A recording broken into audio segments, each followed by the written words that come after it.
on the record? We are on the record in the Lovelady matter, case D19-593-140D. Please confirm your appearances.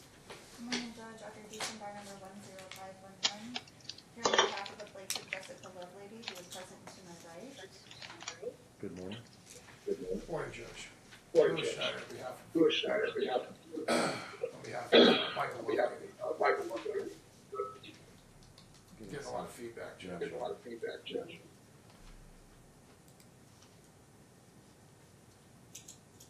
Good morning, Honor Michelle Hauser, bar number 7738, Guardian-ad-litem. Okay, go ahead and finish, Mr. Schneider. Your Honor, Louis Schneider, 9683, on behalf of Michael Lovelady. Okay.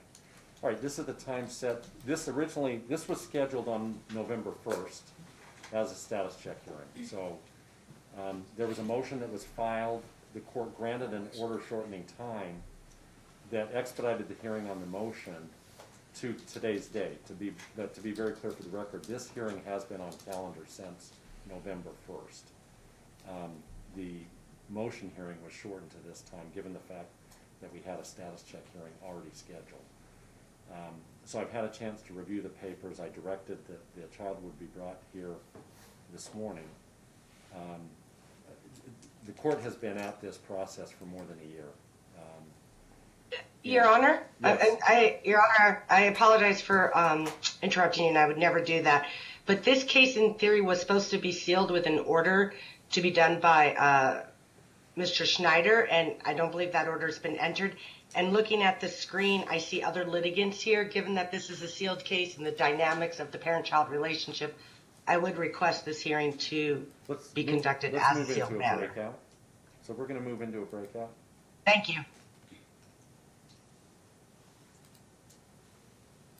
Judge, with me is my newly minted son, attorney, Austin Schneider.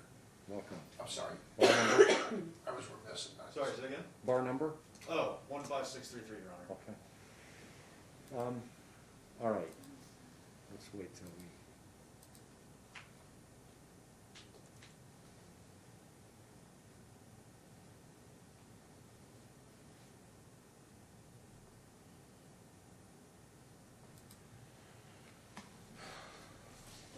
We're in the breakout session. All right, so we're in a breakout. So any stipulations to report on? No, Your Honor. Okay. So I mentioned that this has been a process that the court has been engaged in for quite some time. And I've been patient as we've gone down this path because, in part, the estrangement issues that we have discussed relating to Abby, I believe there's been some mutual contribution, and Mom's had some ownership in terms of that estrangement. That's been my belief based on everything I've read, that Mom has to take ownership as it relates to some of those issues. So I've been patient in going down that path and trying to do this in a methodical way that allows the opportunity to get the involvement of therapists, the involvement of a guardian-ad-litem, Ms. Hauser, and there's been discussion, I know in the motion that was filed, that at some point do I just rip off the Band-Aid and say, you know what, I'm done. Because it appears there's been actually some regression. There appear to have been positive steps that we were almost to an overnight, and I was fine taking it that incrementally slow. I had no problem with that, much to perhaps plaintiff's chagrin, and did not like how slow the court was going. But I was fine with that as long as we were moving forward, as long as I felt like there was buy-in on both sides that this is the process we're going to undertake. At the end of the day, I issue orders, I enforce orders, and that's what it comes down to. And these are not contempt proceedings. There have been contempt proceedings in the past. We abandoned those effectively by stipulation when we had the decree entered, understanding that it may be revisited. But we're at the point where we're worse today than we were 60 days ago when we were here on November 1st and I scheduled today's hearing. And so I'm at that point where I don't know that there's much else for me to do. Judge, I'd like to be heard before. I will. I'm not going to make any orders. I just want everyone to understand where we're at and the patience that the court has undertaken to get to this point, and how I remedy this. And maybe it's monetary sanctions. Maybe that's what I consider. I don't know. But at the end of the day, you reach that point where you issue these orders and you expect compliance, and I don't think I'm asking for that much, and just simply saying I want my orders to be complied with. But at some point you start feeling like you're spitting on me and laughing at it because it's not happening. It's just simply not happening, and there's, at this point, I just don't see the buy-in, and I'm concerned. So I know this is on an OST, I've read the motion, so I don't know that I need anything further. Let me hear from Mr. Schneider as to how do I fix this? Sit down. Your Honor, I'm extremely upset. I haven't had a chance to respond, and I will try to contain myself. You're one of my favorite judges, but this case is out of control. Ms. Hauser has violated several court orders. She had no business firing the psychotherapist, a PhD in that deals with traumatized children. She fired her. The order says she can hire her. It does not say she can fire her. She fired her, and she cut off the psychologist that my client's, these people's daughter was bonded to. And the daughter was so attached to the psychologist, she wanted to continue to go. And Hauser said, no, she doesn't have the authority to do that. She does not have the authority to do that. I've got the orders right here, Judge. And it's, additionally, she fired the psychologist because the psychologist wrote a letter to my client. The order specifically says that the psychologist can talk to the parents, but she fires him for ex parte communication. That's a violation of a court order, Judge. Additionally, Hauser has been recording the interviews with the child.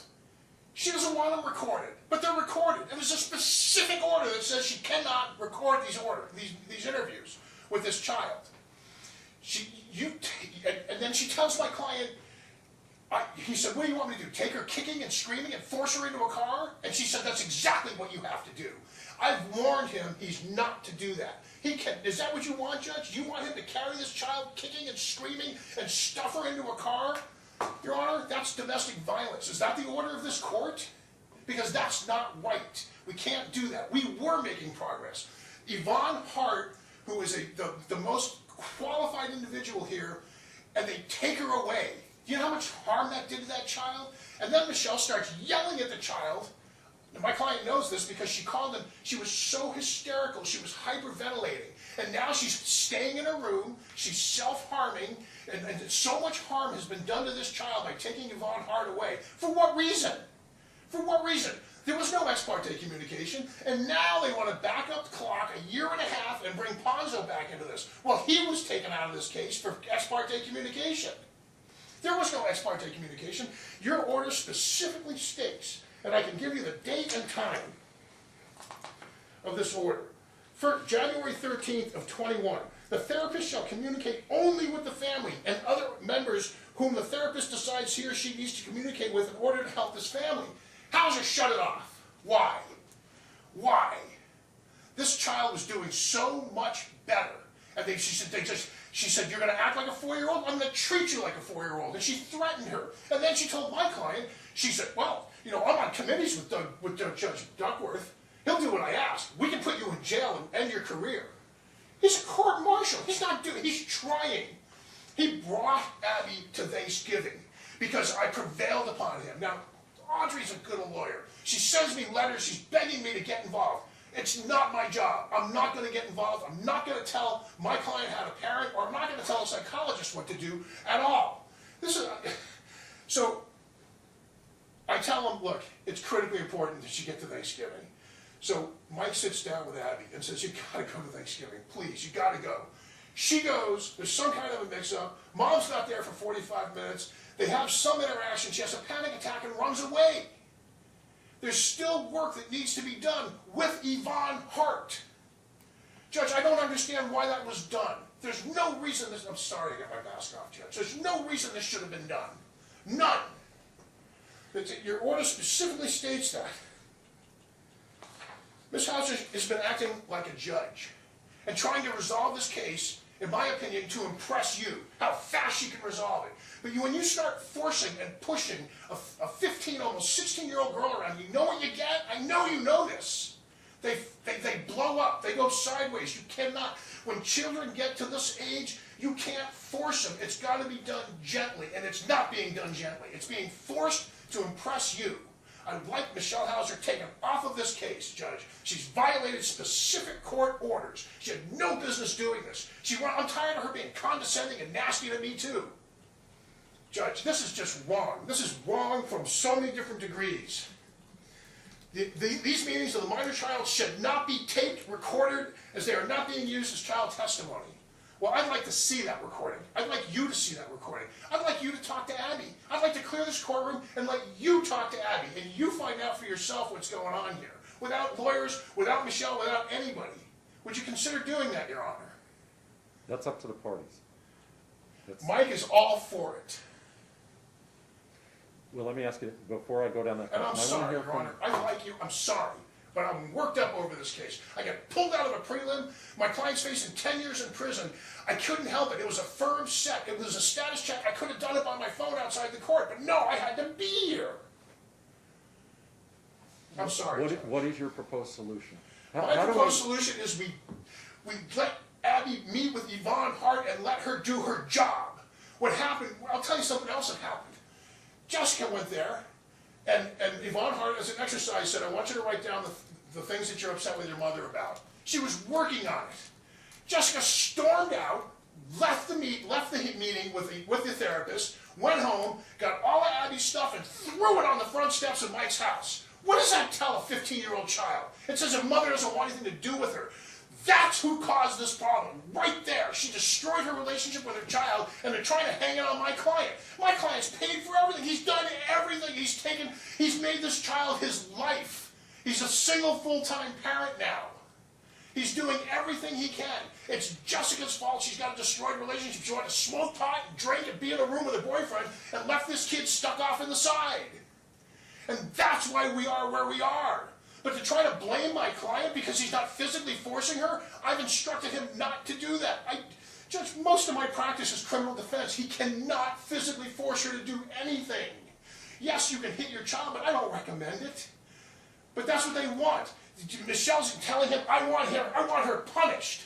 Judge, you can't do that with a teenage girl. You start pushing them around, you lose them.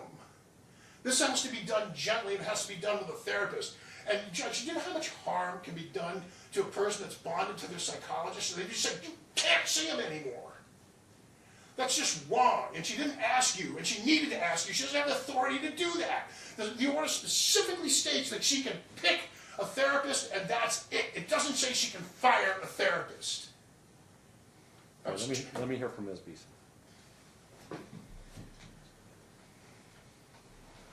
So Judge, my understanding of the order and my request for the order, going back again almost a year ago, was for a family therapist. This therapist is not giving family therapy. This therapist has become Abby's individual therapist. That's fine. But we need a family therapist, because any family therapist is not going to wait 12 months to bring in the parents. What we have here is a child who has told certain stories and certain version of events to her therapist, who has not verified the facts, talked to my client, and has only communicated with the child and dad. That is not family therapy. Mr. Schneider, please. I'm trying to remain calm because you are all worked up. I am here asking for the court's help because, as Mr. Schneider said, I have reached out to him and he had no ideas, no response, Judge. I have asked my client to do everything, reunification therapy. That became an issue when Hanzo said they don't need reunification therapy, this is almost done, it's parental alienation. Mr. Schneider said Audrey Beeson had ex parte communication, get rid of concept. Okay, no problem. He requested Hanzo, not me. He requested Ms. Hauser to be GAO. Okay, no problem. Now that Ms. Hauser has taken the time, not overnight, again, this is a year in the works, to get to know Abby, form a relationship, and get all of the information, and she has formed her opinion that there is potentially some loyalty bind and Dad not supporting the relationship, now Michelle needs to be fired. That's the pattern here. We have a child who is in complete control, a 15-year-old who was 13 when this started. That cannot happen because this is the result. 400 and some days have gone by.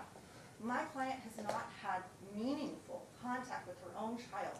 Dad has never said, to your honor, she should have no contact, she should have no visitation, she should be completely cut out of the child's life. But that's what has happened. She's completely cut out. Dad makes unilateral decisions and doctor's appointments and doesn't keep my client informed.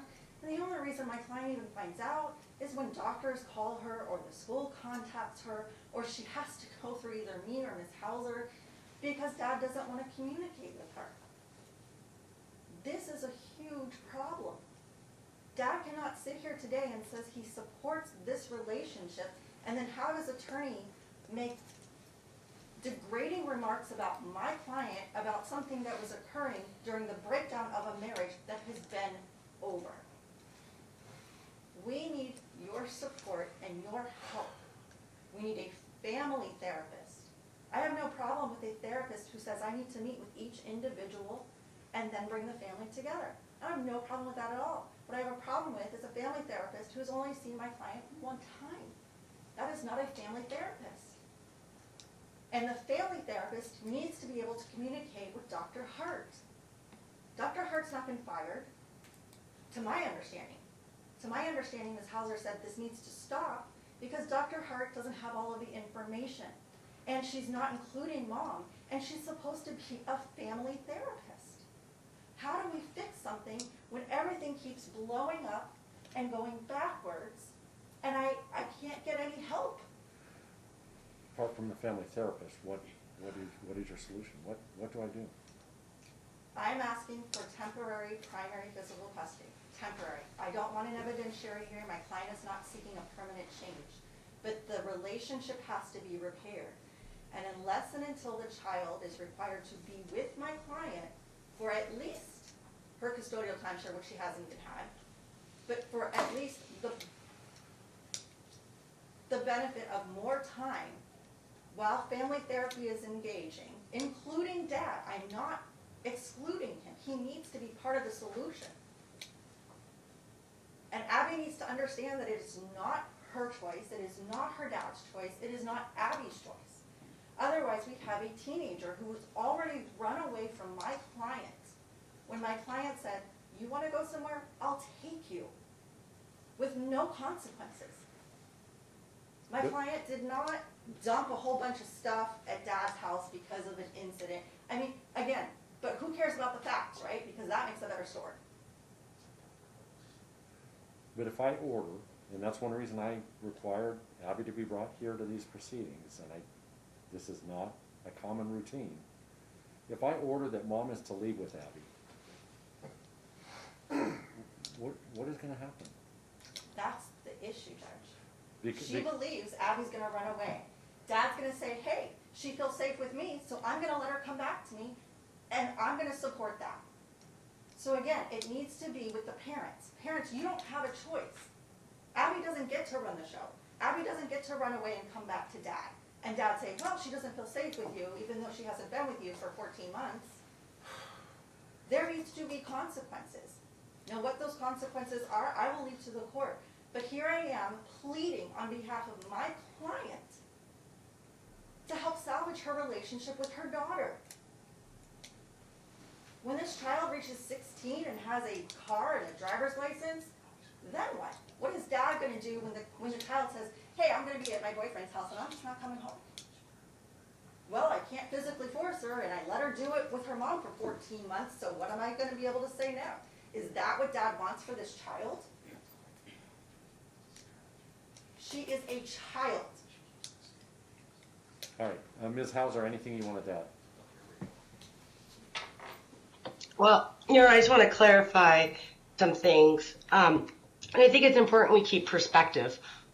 on the case at hand. First off, if you look back to Dr. Ponzo's report, this case was doing really great until Dr. Ponzo, like myself, indicated there were no issues. Abby, even in the report from Mr. Ponzo, back in, I think it was in October 2020, said Abby had nothing negative to say about her mom. October 12th, 2020, she had nothing negative to say. We can move forward. Then all of a sudden, we get, and it points out there's triangulation issues in that report. We are moving forward, and now Ponzo's the problem. And really what we're having here is a mirror of a year ago with these really great allegations, which Ms. Beeson is correct on. You have no evidence.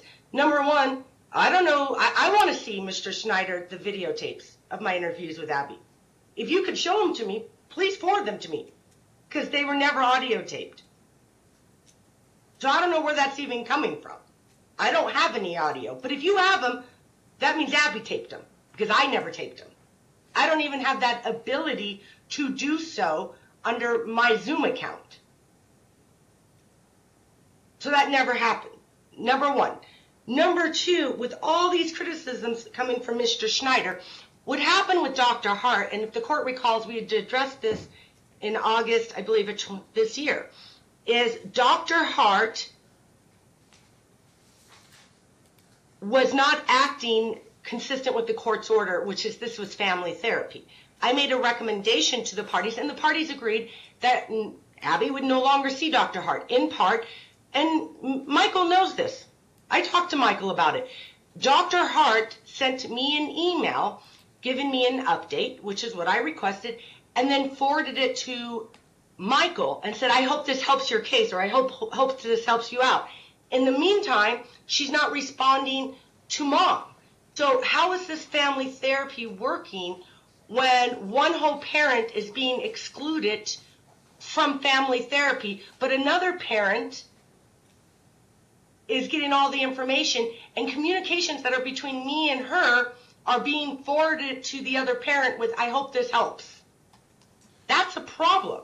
Family therapy was supposed to be for all of them to work together. And, you know, I think the problem does lie with Dad. Just like with the observations that I said she should be punished. Well, no, that's not what I said. What the conversation was Dad acknowledged that Abby was reprimanded for being rude to his mom, paternal grandma. She talked back, she was punished, she had to be grounded. And I said, well, if you're going to punish her for being disrespectful to her grandmother when she is rude to her mom, doesn't respond to mom's text messages, and has the similar behavior, then she should likewise be punished, because you're sending a message that it's not okay to be rude to grandma, but you can be whatever you want to your own mom. You can't behave that way. The problem here is, and Mr. Schneider and his son can shake their heads all they want, is when I talked to Mr. Lovelady, he criticized Ponzo's technique. Well, I've researched it. Ponzo didn't know what he did, how to even do these type of cases. I've worked with Ponzo. Whether or not there's ex-parte communications, whether this evaluation by Ponzo was done correctly, I can understand the concerns of Mr. Lovelady.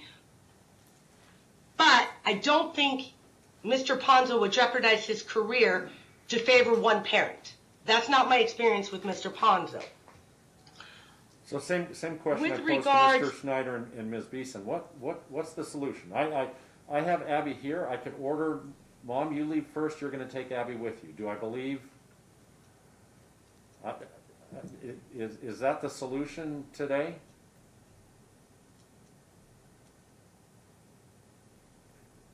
Because I don't know that she's going to go, and I'm not. Listen, my direction. I think the solution, Your my Honor. marshals will not, and my staff court is not going to exercise any type of physical force, because that's just not. But I could order that, it doesn't happen very often, but I can order that's to occur. I'm dealing with a child who is soon to be 16, and I've already been given indications that she's going to run, and it worries me about her well-being, but at the same time, we've been at this for a year. And again, I'm left with that feeling that it doesn't really matter what I do.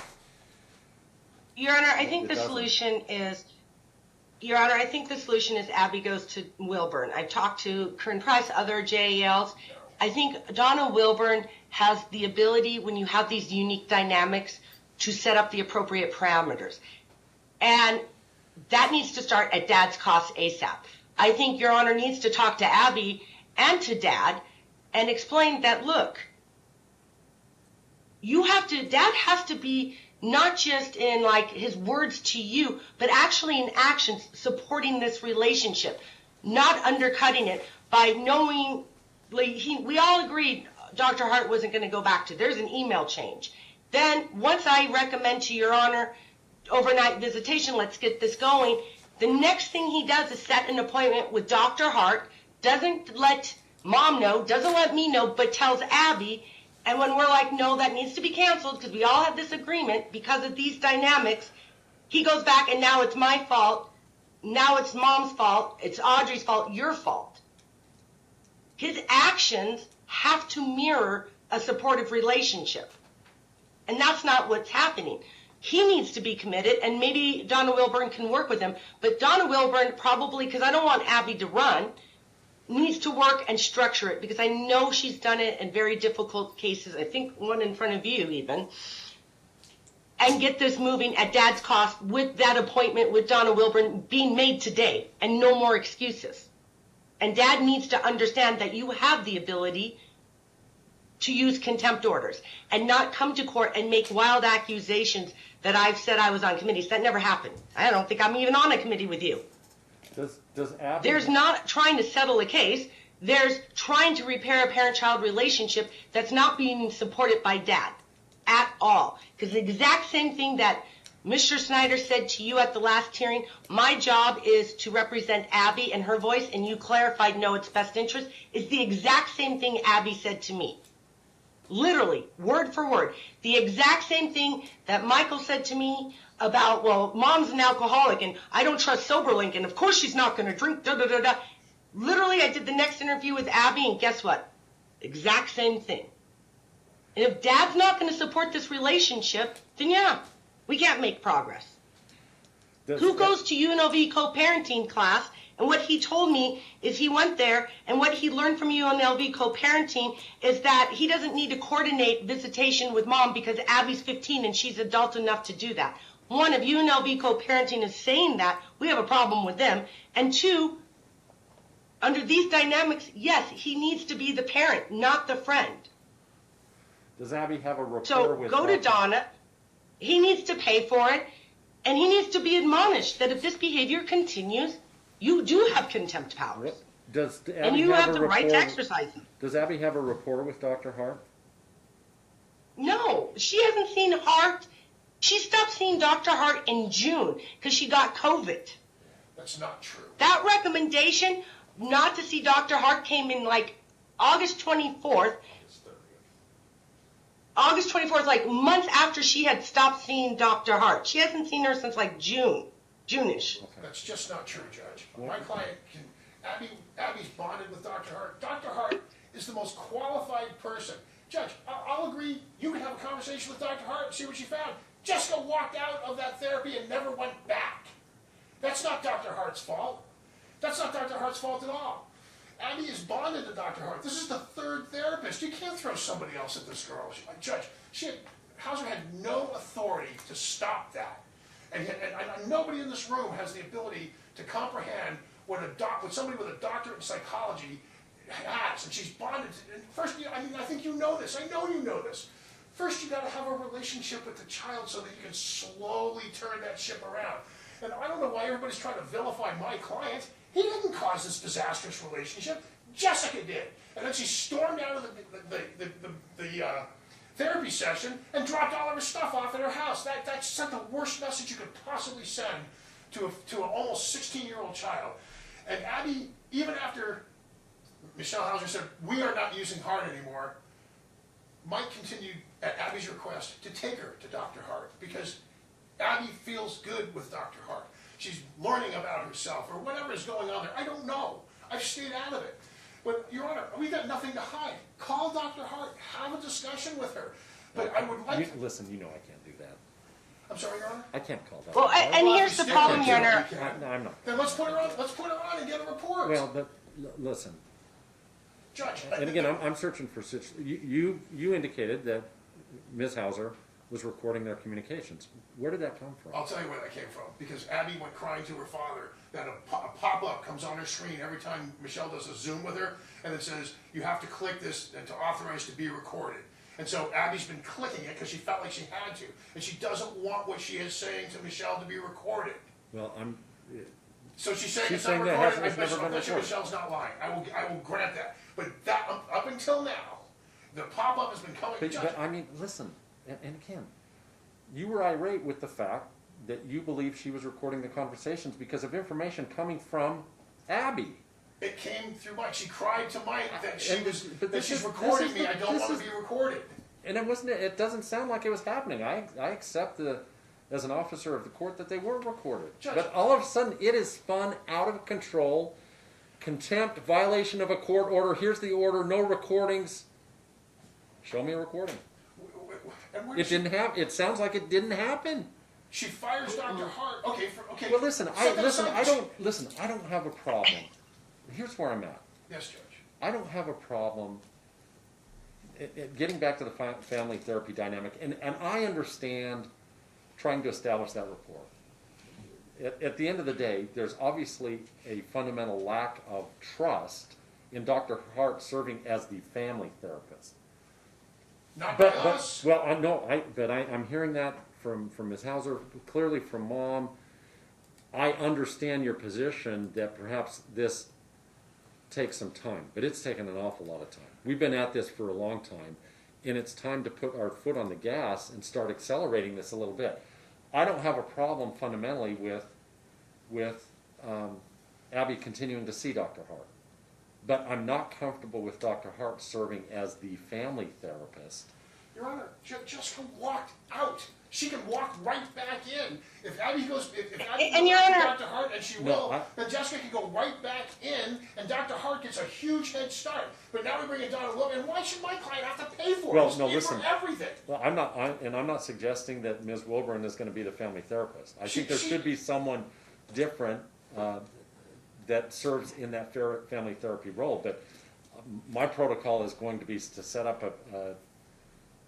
someone designates 3 names and the other party picks, and that's Judge, what it's it's going got to to be. be a psychologist. It can't be a marriage family therapist.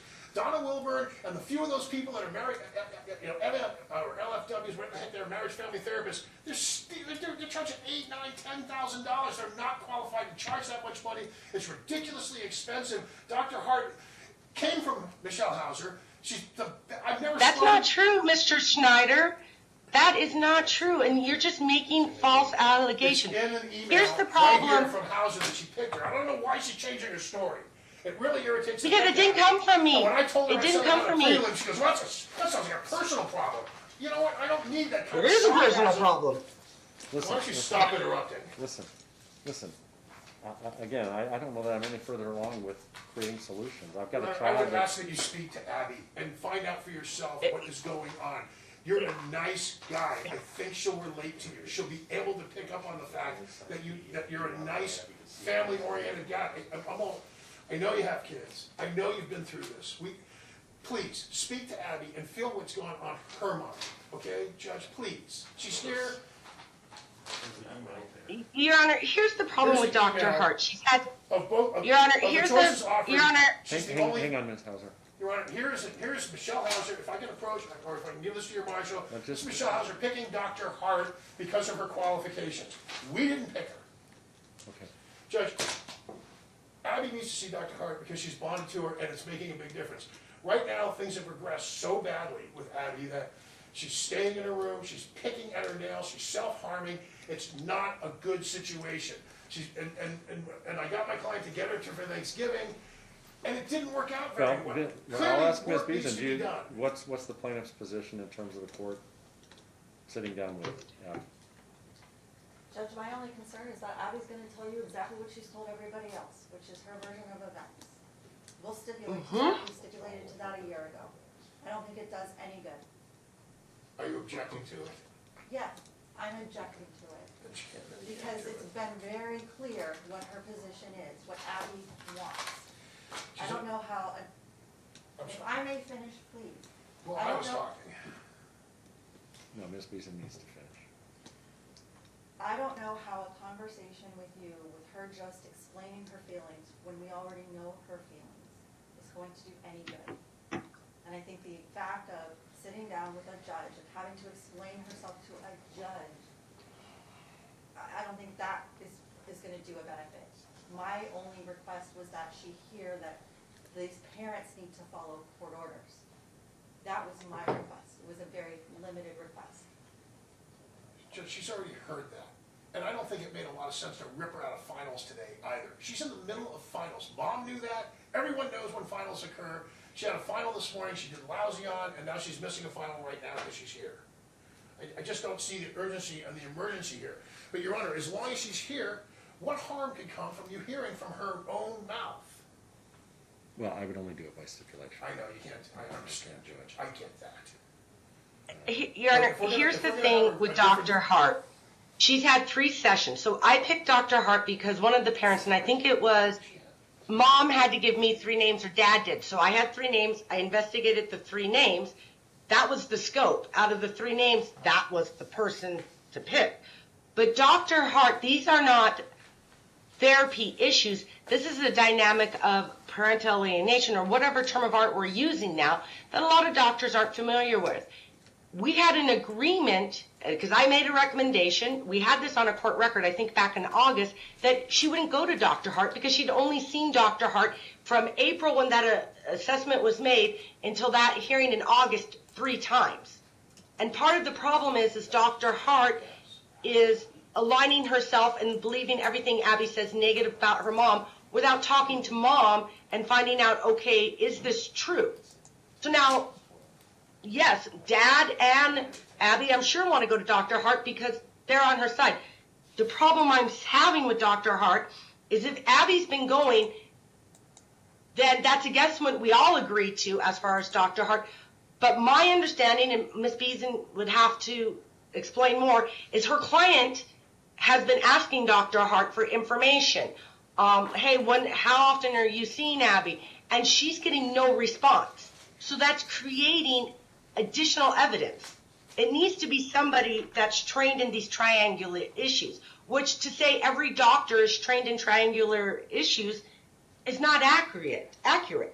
That's the problem. That needs to be able to explain to Mom, you need to improve in this area. And hey, Dad, when you discipline a child for being disrespectful to your own mom, but not do the same when that same child's disrespectful to her mom, you're showing by your actions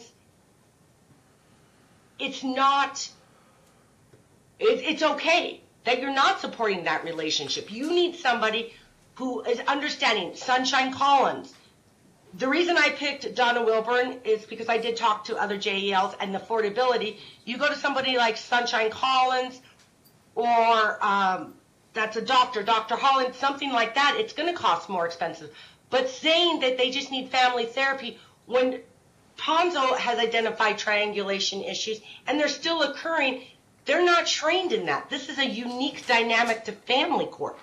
And it needs somebody who specializes in these issues, not just family therapy, because we're long past family therapy.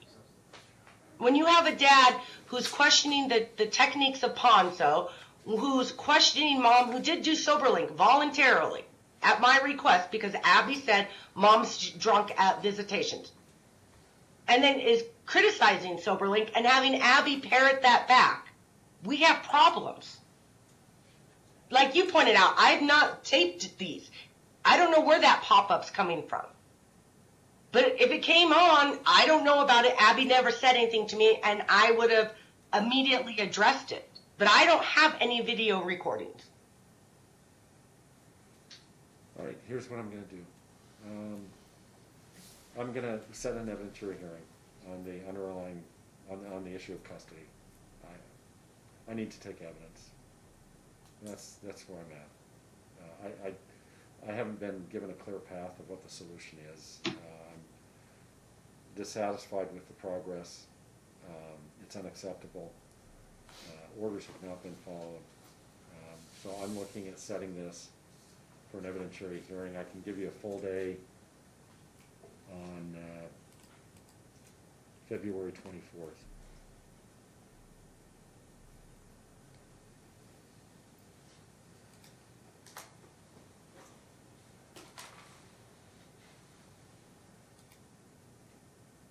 I'm not going to require any additional briefing, but you're entitled to submit a pretrial memorandum that certainly might provide the court with some update.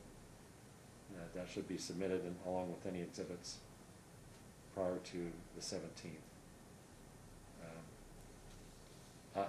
I do believe that we need some other specialist involved.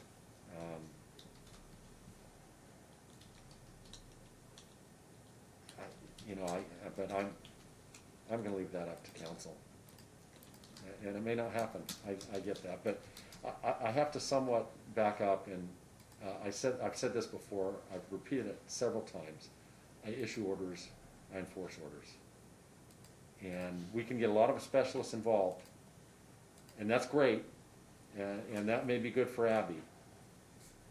But when there is no progress, and there's a lot of finger pointing. At the end of the day, I make orders and enforce those orders. And if they're not being enforced, I make a call at that time as to what the consequence is going to be. I want to be clear that I'm not allowed to use a modification of custody as a form of punishment. So to be clear, but to the extent that those orders in terms of the custodial time that previously had been designated for the plaintiff are not being honored, I need to make a determination as to what the consequences are for not abiding by that schedule. If it's a monetary consequence, I want to receive evidence and testimony in that regard before I make that decision. It's something I'd contemplated doing today. I'm just not comfortable with everything I'm hearing on doing that today. So I'll take evidence. I'll make determinations regarding custody, determinations about the imposition of sanctions if the order is not being followed. And basically, part of it is, at some point, it's letting go and saying, you know what, these are the orders. We can get these specialists involved. And part of the reason for the specialists is not just on mom's side, but to assist dad in preparing Abby. That's the team effort. That's the joint effort that I need to see that buy-in, that we're going to do whatever we can, invest in whatever resources we can to repair this relationship on both sides and to prepare Abby for this. And when there's this regression where now there's no contact, and Abby essentially has ghosted mom, and we were a week away perhaps from having an overnight visit, and now it's complete regression. At some point, I simply need to step back and say, go out on your own. These are the orders. If you don't follow them, here's the consequence, and it's likely going to be a monetary consequence, and that's what I do. Because I've gone down the path for over a year now to try and prepare Abby to reintegrate this schedule, and I've been very patient in going down that path because I get the fact that, look, at 16, we've had that discussion before. The more you push, the more resistance you get from a child, and we're talking about the fact that when she turns 18, we're done here, and that relationship is either going to be better or it's going to be much worse, and I can't control that. But fundamentally, I have to do something. To plaintiff's point, I have to do something to say these orders do mean something. It's not just a piece of paper. They mean something, and there's got to be a consequence of these decisions. At the end of the day, this court was not involved in the birth of this child. She's your child. And yet, the government of the state of Nevada is involved in your lives as a judge, telling you how you're going to raise your child. This is not something I want, but this is a consequence of actions, and it's not.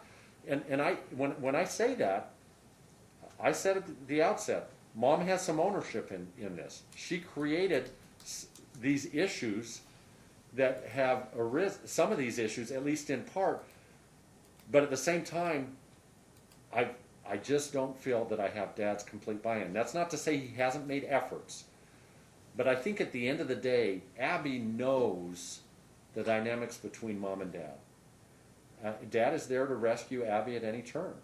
And I get that. I understand that. And I worry about this court issuing orders, and that's why today, bringing Abby down here, I tread very lightly on saying, okay, Mom, I'm going to order, you're going to take Abby as you leave her today.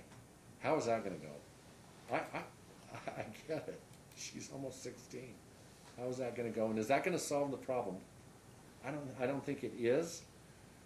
That's something I may revisit. The alternative is I start saying, these are my orders. Okay, they haven't been followed. Here's the sanction. And just make it more cut and dry like that. Because I've given both sides the opportunity to work with experts to assist in getting us to that point. And we're not there. And so that's where I'm left. You have your evidentiary hearing date. We'll be back here on the 24th. And counsel should communicate in conjunction with Ms. Hauser as the guardian-ad-litem to the extent someone else needs to be selected. I'm not here to direct that Dr. Hart's going to be the family therapist. I'm just not comfortable with that. So it's time to rally together, and I'll see you back here on the 24th. Okay? Thank you, Your Honor.